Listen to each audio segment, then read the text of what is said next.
Olá! Nós somos Eduardo e Maria Clara, graduandas do segundo ano de Letras, Habilitação em Português, da Universidade Estadual de Maringá, a UEM.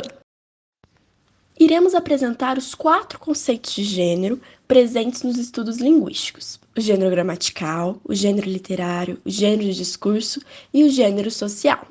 Ao explicar os gêneros, iniciaremos com o gênero gramatical, descrito por Câmara Júnior. Em um aspecto geral, essa categoria recai sobre os nomes, assim como o número e o grau. Trata-se, portanto, de uma categoria nominal que responde pela divisão dos nomes em classes.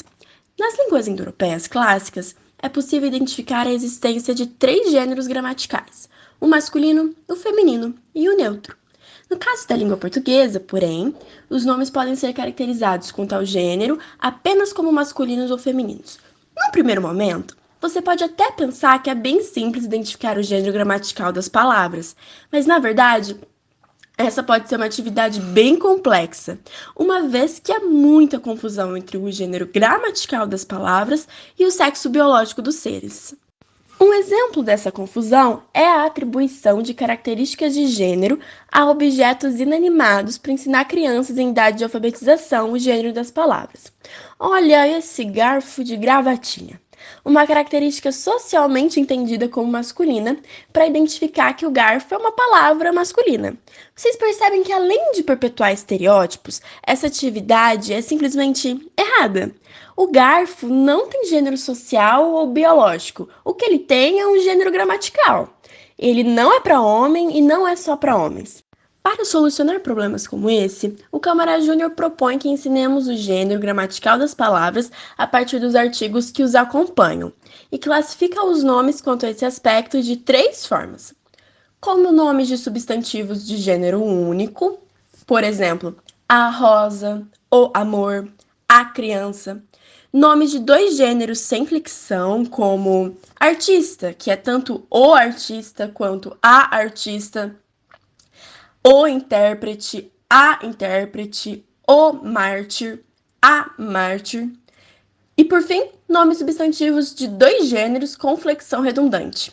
Por exemplo, o lobo, que é a loba, o mestre, a mestra, o autor, a autora. Muito mais simples, não é mesmo? É por essas e outras que o Câmara Júnior é um dos autores mais lidos por nós, graduandos das letras. Partindo para o próximo gênero, vamos abordar o conceito de gênero literário, tão estudado pelos alunos de letras nas aulas de literatura. Segundo Angélica Soares, a definição desse conceito como agrupamento de obras literárias surgiu no latim genus eris, que significa tempo de nascimento, origem, classe, espécie e geração. A autora explica que cada momento histórico aponta um conjunto de traços e características predominantes que acabam por influenciar os gêneros literários de determinada época. Logo, a relação entre língua e a literatura acaba por se envolver na significação das palavras, bem como na distinção entre o texto escrito e o discurso cotidiano. Mas aqui deixamos claro que a fala ou discurso é, no uso cotidiano, um instrumento de informação e de ação. Isto é, a significação das palavras, nesse caso, tem por base o jogo de relações configuradoras do idioma que falamos. Só que no discurso literário, nos gêneros literários, essa relação entre língua e literatura acontece de forma um pouco diferente. Nesse caso, a língua não existe em função da ação, mas em função da criação artística. O texto literário é um objeto de linguagem ao qual se associa uma representação de realidades físicas, sociais e emocionais, medializadas pelas palavras da língua na configuração de um objeto estético. Quando um texto literário apresenta características estéticas determinadas, temos um gênero literário. De forma geral, eles são 3: o narrativo, lírico e dramático. O narrativo, de maneira muito sucinta, conta uma história e apresenta narrador, enredo ou trama, personagens, tempo e espaço. Seus subgêneros mais famosos são o romance, a epopeia, os contos, as novelas e as fábulas.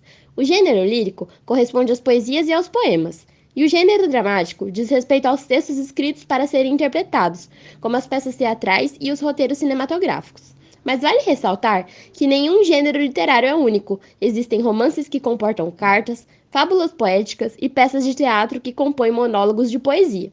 E para ser bem sincera, essa multiplicidade é o que torna a literatura tão bonita. Agora vamos falar sobre os gêneros do discurso. Esse é um conceito com o qual nós, alunos de letras, estamos familiarizados desde o primeiro ano da faculdade. Ele é formulado pelo Bakhtin, que é um filósofo russo, e diz respeito aos tipos relativamente estáveis de enunciados, os quais chamamos de gêneros do discurso. E cada campo de utilização da língua elabora os seus próprios gêneros. Por exemplo, no campo jornalístico, existem as charges, as notícias, os editoriais, as reportagens. Já no campo publicitário, existem as propagandas, os anúncios, os outdoors.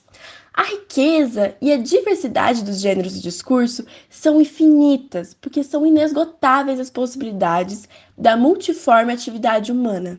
Aqui podemos salientar a extrema diversidade dos gêneros de discurso, orais e escritos, nos quais devemos incluir as breves réplicas dos diálogos do cotidiano, o relato do dia a dia, a carta, de todas as formas que ela existe, o comando militar lacônico padronizado, a ordem desdobrada e detalhada, o repertório bastante variado dos documentos oficiais e o diversificado universo das manifestações publicísticas.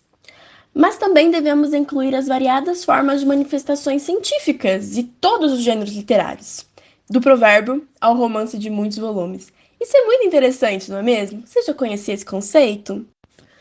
Vamos para o último conceito de gênero que abordaremos, que é motivo de bafafá na sociedade em que vivemos.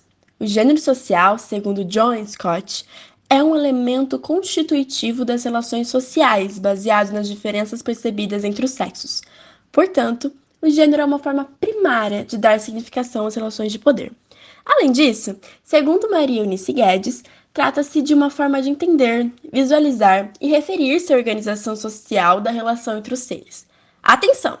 Quando falamos de sexo, não estamos falando necessariamente da relação com o sexo biológico dos seres. As mulheres transexuais, por exemplo, foram designadas ao nascer biologicamente como homens, devido à sua genitália.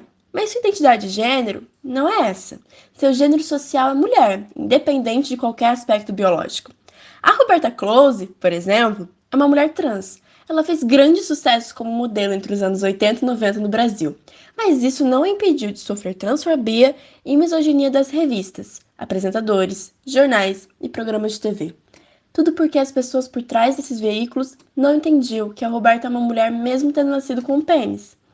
A diva pavimentou o caminho para inúmeras outras pessoas trans. Mulheres como Maria Clara Spinelli e a Glamour Garcia, que são ambas atrizes da Globo, e homens como o político Tami Miranda, mesmo que ele não goste muito de trabalhar com essa pauta. Por falar sobre transexualidade, a Roberta também é muito importante para as pessoas não binárias, isso é, as pessoas que, independente do sexo biológico, não se identificam nem como homens, nem como mulheres. Até porque, sejamos realistas, se existem incontáveis gêneros literários e discursivos, por que os gêneros sociais precisam ser só dois? E era isso que nós gostaríamos de apresentar para vocês hoje. Esperamos que tenham gostado e aprendido um pouco sobre os diferentes gêneros que discutimos nas letras. Beijos e até a próxima!